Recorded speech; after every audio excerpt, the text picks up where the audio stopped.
प्रधानमंत्री नरेंद्र मोदी शक्ति के उपासक हैं और शिव के साधक भी।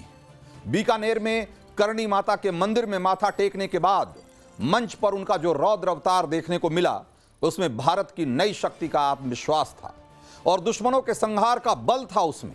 आज 22 मई है और आज से ठीक एक महीने पहले 22 अप्रैल को याद करिए, पाकिस्तान ने आतंकी साजिश रची थी। पहलगाम में बेगुनाहों को धर्म पूछकर मारा गया था, लेकिन 22 अप्रैल को मोदी ने शोक नहीं, शक्ति और न्याय का संकल्प लिया था और 22 अप्रैल का बदला 22 मिनट में ऐसे लिया गया कि पाकिस्तान घुटनों के बल आ गया। वीरों की धरती बीकानेर से प्रधानमंत्री के ओजस्वी और तेजस्वी भाषण ने जिस ऊर्जा का संचार किया है, उसे बांधने के लिए आज शब्द कम पड़ रहे हैं, उसके मायने बताने के लिए आयाम कम हैं। इसलिए बेहतर है कि आप उस स्वर को एक बार फिर से सुनिए और महसूस कीजिए कि मोदी को शक्ति और शिव की साधना से क्या हासिल हुआ है और मोदी सरकार ने कैसे हिंदुस्तान को एक नया शक्तिशाली हिंदुस्तान बनाया है। तीनों सेनाओं ने मिलकर ऐसा चक्रव्यूह रचा कि पाकिस्तान को घुटने टेकने के लिए मजबूर कर दिया। 22 तारीख के हमले के जवाब में हमने 22 मिनट में आतंकियों के 9 सबसे बड़े ठिकाने तबाह कर दिए। दुनिया ने और देश के दुश्मनों ने भी देख लिया, जब सिंदूर बारूद बन जाता है तो नतीजा क्या होता है। प्यारे देशवासियों, ये शोध प्रतिशोध का खेल नहीं, ये न्याय का नया स्वरूप है। ये न्याय का नया स्वरूप है। ये ऑपरेशन सिंदूर है। ये सिर्फ आक्रोश नहीं है, ये समर्थ भारत का रौद्र रूप है। ये भारत का नया स्वरूप है।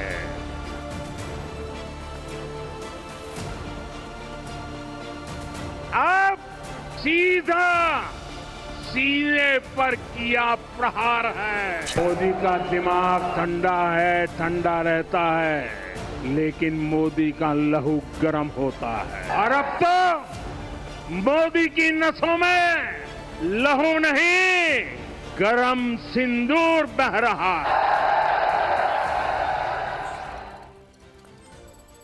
तो रणनीतिक, कूटनीतिक, राजनीतिक, सामाजिक, नेशनल, इंटरनेशनल, सैन्य, असैन्य, शांति, सुरक्षा, न जाने कितने मायनों में मोदी की आज बातों को तोड़ा जा रहा है। इस भाषण के मैसेज को खोजा जा रहा है। मोदी का भाषण आतंकवाद के खिलाफ जीरो टॉलरेंस नीति की पुष्टि है, एकदम है। और पाकिस्तान को सीधे सैन्य चेतावनी है क्या इसमें? बिल्कुल है। और भारत की फास्ट और सटीक सैन्य क्षमता का परिचय है, बिल्कुल है। और परमाणु धमकियों को खारिज करने की इसमें क्षमता है। स्वदेशी हथियारों की ताकत से लेकर डंके की चोट पर नो टॉक नो ट्रेड, इस नीति का ऐलान है। राष्ट्र प्रथम की भावना से लेकर न्याय के नए युग में हमारी दस्तक है। एक प्रखर राष्ट्रवाद का सबसे दमदार जयघोष है और ग्लोबल लेवल पर भारत की एक नई धमक है। लेकिन इन सब से आगे बढ़कर मोदी ने आज ये साबित कर दिया कि दुनिया उसी देश की सुनती है जिसके पास शक्ति होती है, जिसके पास सामर्थ्य होता है। मैं आपसे पूछता हूं कि क्या जब हमने पाकिस्तान के एयरबेस को निशाना बनाया, तो क्या हम उनके उन सैन्य ठिकानों को निशाना नहीं बना सकते थे जहां मुनीर की सेना दुबकी हुई थी? और ये सारा किया धरा तो उसी जिहादी जनरल का था। फिर मैं पूछता हूं कि हमने ऐसा क्यों नहीं किया आखिर? तो इसको समझिए, हमने इसलिए निशाना नहीं बनाया क्योंकि हम दुनिया के एक जिम्मेदार मुल्क हैं और हमारा मकसद छिपी हुई कायर सेना को मारना नहीं था।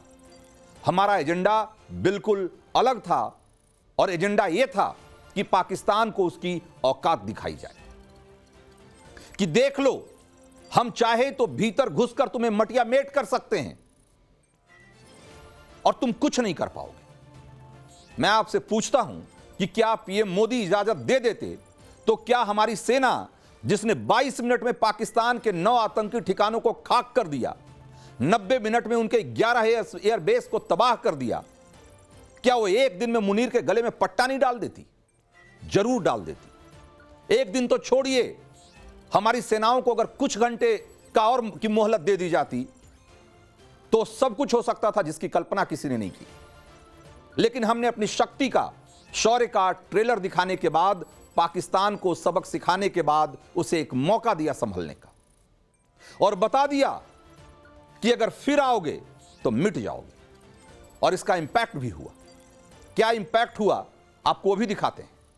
भारत ने घर में घुसकर मारा तो पाकिस्तानी हुक्मरानों की घिघी बंद गई है। जो कल तक जिहाद जिहाद चिल्ला रहे थे वही आज अमन अमन के नारे लगा रहे हैं। जो कल तक परमाणु धमकियां दे रहे थे आज अमन और शांति की बात कर रहे हैं। एक बार सुनिए जरा गौर से। हम ये कहते हैं कि we prefer peace, we love peace, we are celebrating peace right now in Pakistan. Pakistan का मौक़िफ़ अमन की मौक़िफ़ है। हम आज से नहीं, पहले से यही चाह रहे हैं कि इस ना सिर्फ भारत और पाकिस्तान के दरमियान, इस पूरे खित्ते में बहुत ज़रूरी है। We love peace. If you see the streets of Pakistan right now, we are not celebrating victory, we are actually celebrating peace. अब अमन की बात करो, उसके लिए हम तैयार हैं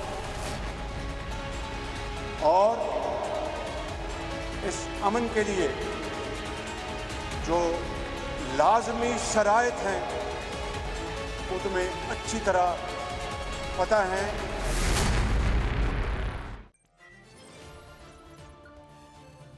तो पाकिस्तानी नेता और सेना के अफसर जो ये अमन वाला सुर लगा रहे हैं ना, ये ऐसे नहीं है, ये ऐसे नहीं फूट रहा। ये इसलिए सुनाई पड़ रहा है क्योंकि भारत ने इन्हें कूटा है और तबीयत से कूटा है। इतना कूटा है कि इन्हें मालूम पड़ गया कि और आगे बढ़ेंगे तो खत्म कर दिए जाएंगे। इसलिए आपको सरहद पार डरी सहमी सत्ता और सेना दिखाई दे रही है। और जब ये डरते हैं सिर्फ तभी अमन की बात करते हैं। इन्होंने 26 से 11 भी तो किया था। उस साजिश के बाद लाखों सबूत तब की सरकार ने पाकिस्तान को दिए थे, लेकिन आतंकवादियों पर एक्शन लेना तो छोड़ दीजिए। यही सारे पाकिस्तानी हुक्मरान और यही फौज उस वक्त हिंदुस्तान को धमका रहे थे कि हर बात का इल्जाम हमारे ऊपर मत लगाए हिंदुस्तान। और आज देख लीजिए, ठुकाई ऐसी हुई है कि अमन याद आ गया है। तब हम कागजी सबूत, क्या कहते थे उसको, डोजियर पर डोजियर भेजते थे इनको और उन्हीं कागजों को जलाकर पाकिस्तानी कबाब सेकते थे। आज मोदी ने ऐसी सिकाई कर दी है कि वे शांति शांति बोलने लग गए। आज भारत की ताकत देखने के बाद पाकिस्तान ने जो रंग बदला है वो साबित करता है कि शक्ति के सामने ही दुनिया झुकती है। और यही नियम समय के हर कालखंड में सच रहा है। पिछले दिनों एयर मार्शल ए के भारती ने मानस की एक चौपाई कही थी कि विनय न माने जलधिजड़, गए 3 दिन बीत, बोले राम सकोप तब, भय बिन होए न प्रीत। और कुरुक्षेत्र काव्य में इसी बात को रामधारी सिंह दिनकर ने, राष्ट्रकवि रामधारी सिंह दिनकर ने जिस अंदाज में कहा है वो दुनिया की कूटनीति और राजनीति का सार है, समझिए। उन्होंने लिखा कि क्षमा शोभती उस भुजंग को जिसके पास गरल हो, उसको क्या जो दंतहीन विशीन विनत सरल हो। 3 दिवस तक पंथ मांगते रघुपति सिंधु किनारे, बैठे पढ़ते रहे छंद अनुनय के प्यारे प्यारे। उत्तर में जब एक नाद भी उठा नहीं सागर से, उठी अधीर धधक पौरुष के आग राम के सर से। सिंधु देह धर त्राहि त्राहि, करता आगिरा शरण में, चरण पूज दास्ता ग्रहण की बंधा मूढ़ बंधन में। सच पूछो तो शर में ही बसती है दीप्ति विनय की, और संधि वचन संपूज्य उसी का जिसमें शक्ति विजय की। सहनशीलता क्षमा दया को तभी पूजता जग है, बल का दर्प चमकता उसके पीछे जब जगमग है।